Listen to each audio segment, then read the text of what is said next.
You're still awake. I thought as much.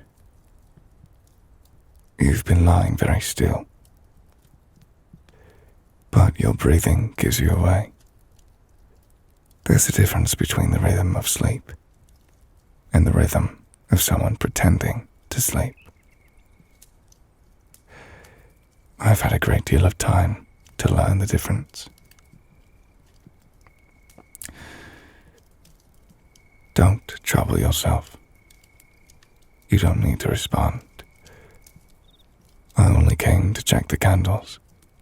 They burn low, faster than they should in this part of the castle. Something to do with the traps. I've never quite sorted it out. Though, I suppose I could leave, if you'd prefer. I didn't think so.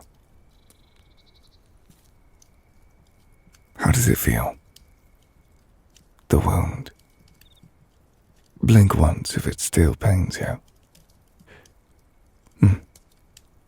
Good. The bleeding stopped hours ago. By morning you'll find it's already begun to close properly. My father had some peculiar scientific instruments in this castle. To this day, I don't quite understand how they function. But they have certain properties. They allow you to heal, given time at least. Whether that's a comfort or not, I'll let you decide. I don't often sit with people like this. I'm not certain I know how to do it well. My mother used to sit beside me when I was ill as a child. She would read aloud old texts, sometimes letters. She had a voice that made even dry history feel like something worth hearing. I used to pretend to stay sick a day longer than I was, just to keep her there.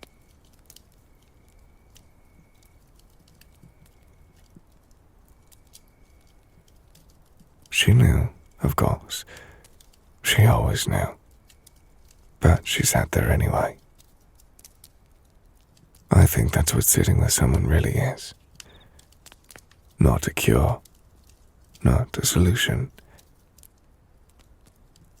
Just choosing not to leave. I realize I'm not the most natural source of comfort. My father's castle. My father's silhouette. His name in my blood, whether I want it or not. I imagine that's not lost on you.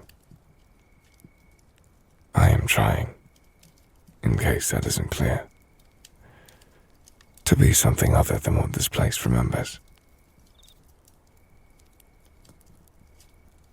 Most days I think I'm managing it. Other days, the castle feels like it's watching me, waiting to see which version of me will be standing when the dust settles. On those days, it helps to have someone else here, even quietly, even like this. Especially like this.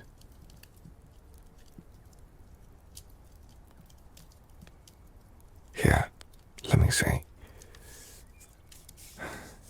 Your color's better than it was an hour ago. That's a good sign. You gave me quite the fright, you know. I won't pretend otherwise. Human lives are so very fragile. The moment I see one go pale, it reminds me of those I've lost. It's not something I'd like to see again. But you're still here. breathing, irritatingly resilient, if I'm being candid. I mean that as a compliment.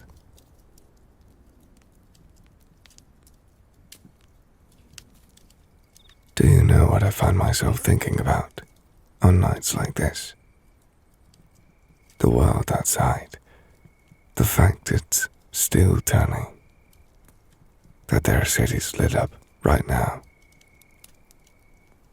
People sitting in taverns, arguing about nothing that matters. Children who have no idea what lives in the dark, and are perfectly happy that way.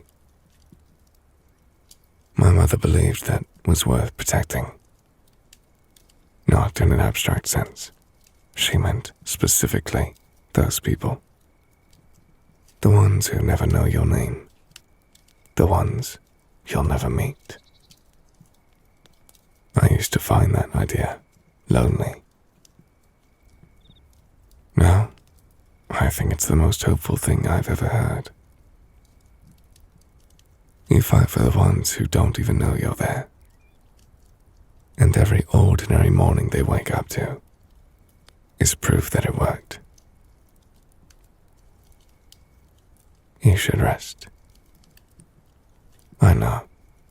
I know you are. I only mean, let yourself. You don't have to stay alert. Nothing will reach you here tonight. I'll see to that.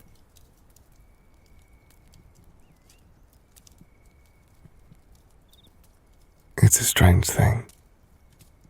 I've spent so much of my life being the thing others needed protection from.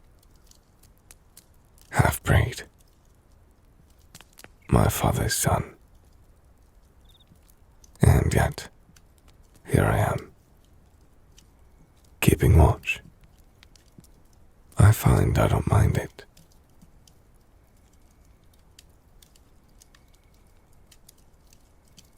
The candles will last until dawn. And if they don't, well, I can see perfectly well in the dark.